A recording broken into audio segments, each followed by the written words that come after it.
Okay, our first drill today is our front elbow connection drill.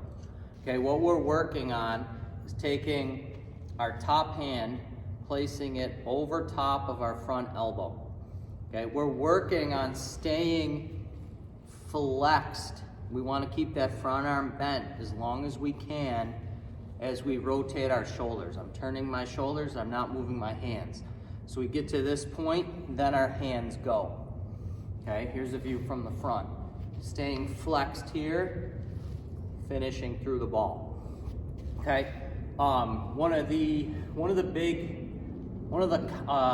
big flaw in terms of hitting is at all levels really, but you see it a lot more at the younger ages is what we would call an arm bar.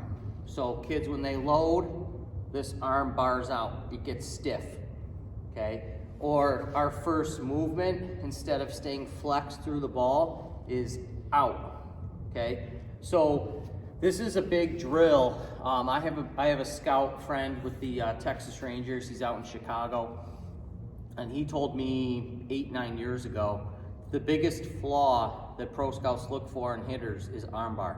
It's a very difficult habit to break. And you see that as you get older and older. Our college guys that have arm bars, you know, we'll work with them on arm barring. They fix it, they're good for 2 to 3 weeks, and then that's the first thing they revert back to. So the younger we can get across to these guys the importance of staying flexed on rotation, okay, keeping this arm flexed as we pull through, and then extending. Ultimately, we want to extend through the ball, or worst case, at contact. So if it's an outside pitch, boom, I'm extending here. If it's a middle in pitch, I'm pulling and extending through the baseball.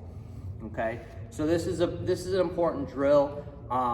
What you'll see in the video, what I want you coaches to notice in the video when Cole is taking his swings, there's 2 things. Number 1, he's choked up to the top of the grip on the bat. That's important, especially, well, for all hitters, but especially for younger hitters, so that we can have proper bat control, proper barrel control. Okay, if we're all the way down here, that's going to be difficult, and it's going to lead to barrel lag. We're going to get under the ball. We don't want to do that. The second thing is watch how free and easy his swings are. I mean, it's literally here, turn and punch. Okay, it's this simple, turn and punch. A lot of times we'll do this drill with, 10, 11, 12, even 13, 14-year-olds, and they think that we have to hit everything through the net. Okay, this is a body movement drill. Okay, we're working on controlling our front side, extending through contact, and I see a lot of kids at 10, 11, 12 that think that the point of this drill, we're doing this stuff and it's hit the ball as hard as we can through the net. Okay, so really look at where Cole holds the bat, understand how loose and free he is when he does this drill. I think that those things are super important.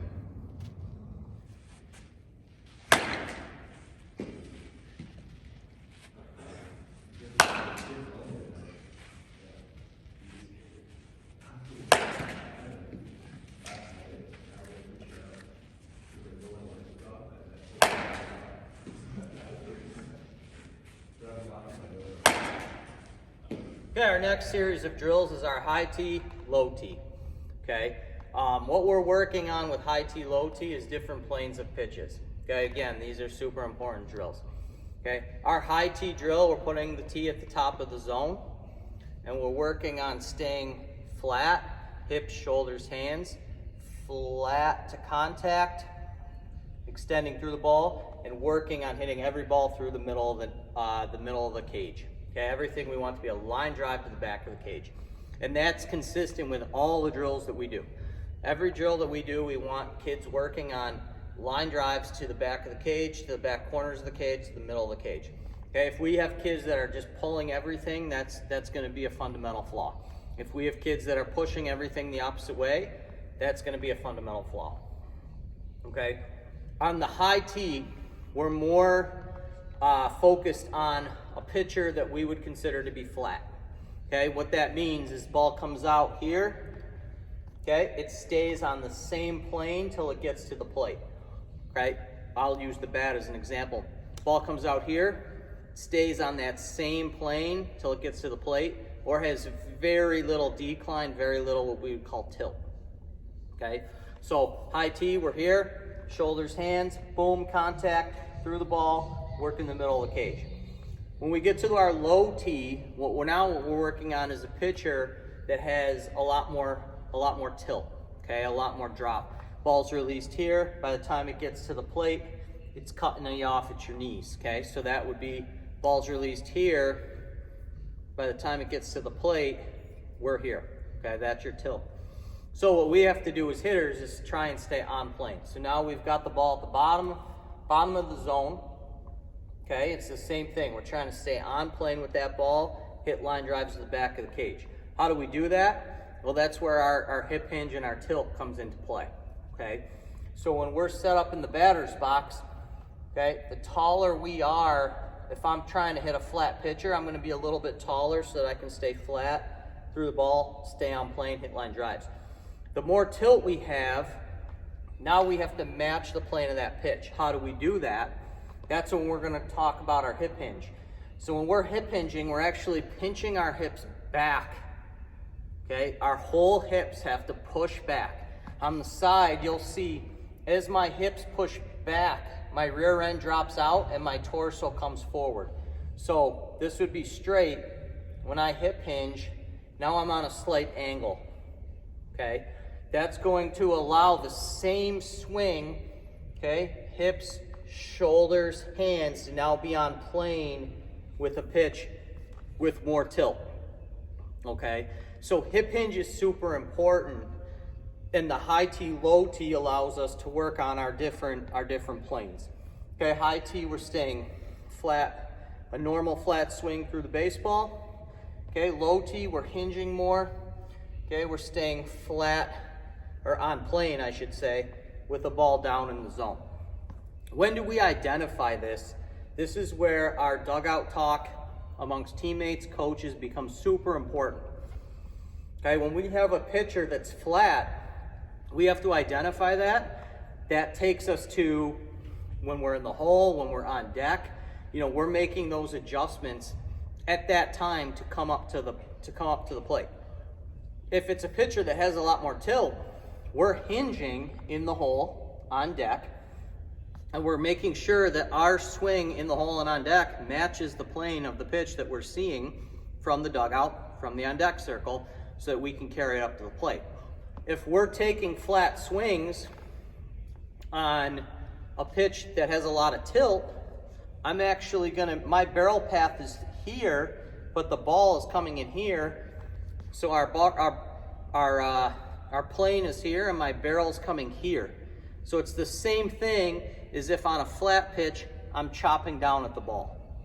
So it's important to understand planes and tilts and how we make adjustments to those at hitters.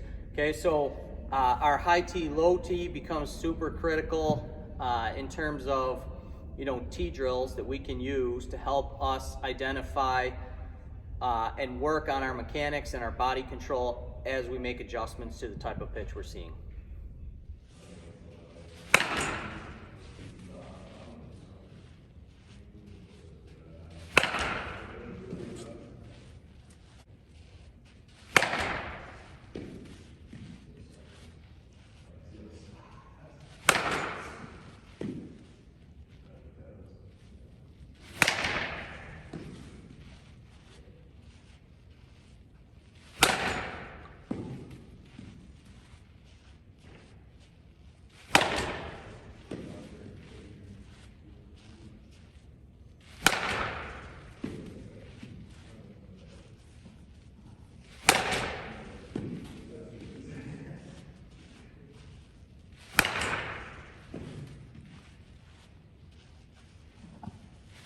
Our next set of drills is what's called our flamingo drill.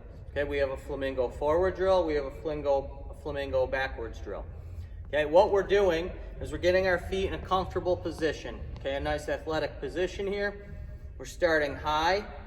Okay, I usually coil a little bit, show my butt to the pitcher. Okay, but then it's a controlled movement forward. So it's down, through. As we get to this point, we're keeping our hands back or we're loading into a proper hitting position. Okay, you can do this on a tee, you can do this on front toss. All these drills really you can do on a tee or front toss. As a tee is obviously more of a beginner.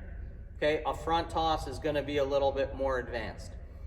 So depending on where our athletes are at, I mean, you might have kids on the same team that some are working on these drills on from a front toss standpoint, and some are working on it from a tee. That's okay. Okay, but it's able to identify which kid is where in their progression and how we can best help them. Okay, so our forward flamingo drill, we're up. Okay, it's a controlled down forward. Okay, everything we're doing is body control. That's another big thing when you talk to scouts at any level. It's who can control their bodies, okay? Down, forward, back, okay? If it's off a tee, we may pause. You'll see in the video that Cole pauses for the first 2 or 3, and then the next 2 or 3 are more of a fluid motion, down through, swing, okay? When we're going flamingo backwards, it's the same thing, okay? We're here, we're down and through it, we're getting to a good launch position, okay? The important thing with the flamingo backwards drill is making sure our weight is on our inner thigh. Okay, we want to be absorbing weight inside. We don't want to be pushing weight outside on the outside thigh. That's putting us in an unbalanced position. Okay, so a huge part of the flamingo drill is making sure when kids go forward and backwards, their bodies end up in the same position each time. You shouldn't know if you look at a kid when they get done going forward and done going backwards, which one they did. They should be the same. Okay, so forward here, okay, you can see my weight on my inside thigh, my hands are back. This is my hitting position. When I go back, okay, it's the same thing. Weight on the inside thigh, hands back, in a good hitting position. Okay, a lot of times you'll see kids and you'll be able to identify the kids, which kids when they come forward are over their front side. You'll be able to identify which kids when they go back get their weight on the outside part of their thigh. Okay, so this helps us control our bodies. It helps us identify certain flaws in terms of weight transfer. This is a super important drill that we can use to, help identify those things and create body control for the kids. Something set up.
Okay, our next drill is what we call our barrel turns.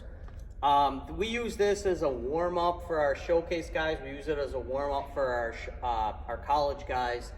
What we're working on is good hitters can independently control their upper half and their lower half, okay? So this is just kind of, like I said, a warm-up drill to help us identify and help us work on the difference between controlling the upper and lower. What we're gonna do is we're gonna set up a little bit staggered. So my back foot is gonna start a little bit deeper. Okay, if I'm a side view here, I'm even. We're gonna drop that back foot so we're in this position. Okay, what we're gonna do is work on keeping our hips square. We're gonna lean into our inside hip and we're gonna try and rotate our top half without moving too much hips. We want to keep our hips straight. If we had flashlights, our flashlights are shooting forward while our shoulders turn. So our shoulder flashlights are shooting to the side while our hip flashlights stay on a diagonal. Okay, so we're gonna reach back. You notice how I'm getting into my inside hip a little bit here. I'm gonna reach back here, get as far back with my hands while keeping my hips as stable as I can. Then when the pitch comes in, it's shoulders, hands, and we're firing through the middle of the cage.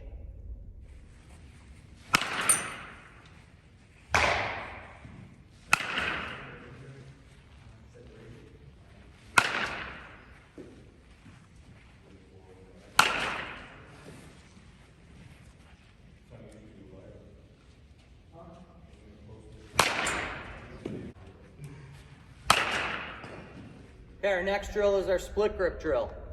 Okay, split grip is a very good drill in terms of working our shoulders. Okay, ultimately when we swing, it's my shoulders carry my hands. I'm not moving my hands are being carried by my shoulders. Okay, when this happens, we want to keep our back elbow nice and tight. We don't want that back elbow coming out, creating a gap in here. Okay, so we rotate, staying flexed on the front side, which we worked on with our front elbow connection drill. Our back elbow sweeping in tight, and then our hands take over and finish through the ball. But the shoulder rotation is important to our kinetic chain. It lets us work hips, shoulders, hands.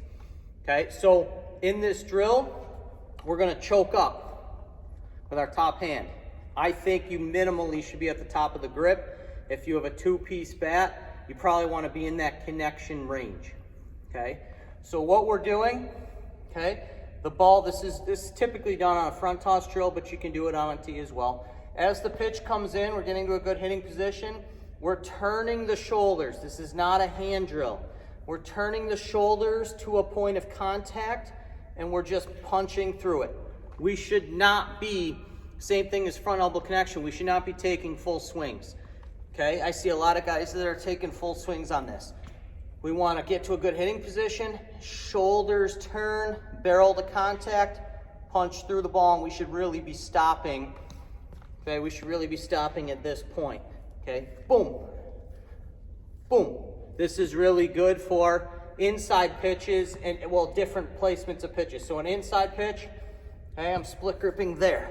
A middle pitch, I'm split gripping there. An outside pitch, it's the same thing. I'm turning, boom, punching through the ball. So this is really good in terms of letting us stay behind the baseball and using our shoulders while carrying our hands, drive the ball through the ball.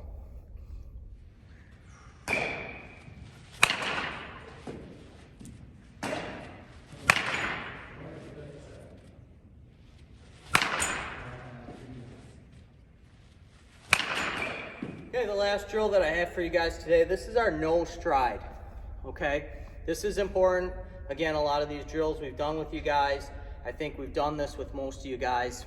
What it should be is our no stride or post stride, okay? So when we talk about no stride, it's not from our stance setup, it's from after we take a stride. So wherever these guys get to after their stride, that's where we want to start from. Okay, our hands are back. Okay, we talked about good hitters being able to control their lower half and upper half independently. What we're trying to do is tighten our belly button and start turning it towards the pitcher. Okay, I'll give you a front view.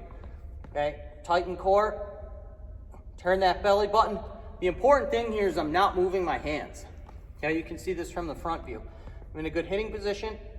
I start to turn, my hands are still back, they're still in place. A lot of younger kids, when they start to turn, their hands come with them, okay? We have to keep our hands back with a tight core. What'll happen here is when we tighten our core, I always use the belly button, tighten that belly button, our belly button will pull our back hip. That's starting our hip rotation. That's the proper movement of starting the back side. Our hip will pull our knee, will then pull our foot. So we don't want kids squishing the bug back here. We want them having a tight core. Turning, as you can see on the side view, that's pulling my back hip. It's my belly button tightening. Boom. As I pull, that pulls my hip in towards the ball. which then brings my knee, and I don't know if you can see in this video, but then it's starting my foot rotation as well. Okay, when we get to this position, our hands are back, the ball is thrown from a front toss position, and we go ahead and finish the swing, shoulders, hands. Okay, with some guys, and this is a little bit of an independent situation, what I will have them do is finish by gaining ground on their backside. So here I am, the ball comes, turn, boom, and I bring that backside forward. Okay, that's not for everybody. I think that's an advanced thing. You know, you look at Bryce Harper, there a lot of pro guys, boom, okay? As they swing, boom, they're gaining ground each time they swing. Is it critical? It's not critical. I think it helps, and that's kind of why it's more and more of a case-based scenario if you want guys gaining ground or not. We will do certain drills where we do force kids to gain ground, just so we can kind of decide who has certain body control, who doesn't, which kids we should probably implement that with, and which kids we shouldn't. Okay. In the video, you know, you're looking at advanced college hitters. So it's very difficult to pick up. With Cole, the lefty, you'll see him actually on a couple of his swings, he'll start to turn early while keeping his hands back. But those guys are so advanced that they're tightening and going, and it's really hard unless you slow-mo it to tell that they're hips, shoulders, hands, but they actually do a really good job of it. For the younger guys, I like to really break that down so that we force them into this position. Again, I'm not spinning. Tight core, try and get that belly button forward, pull the back hip, starts the knee, starts the hip turn. Right now in this position, I'm up on my big toe.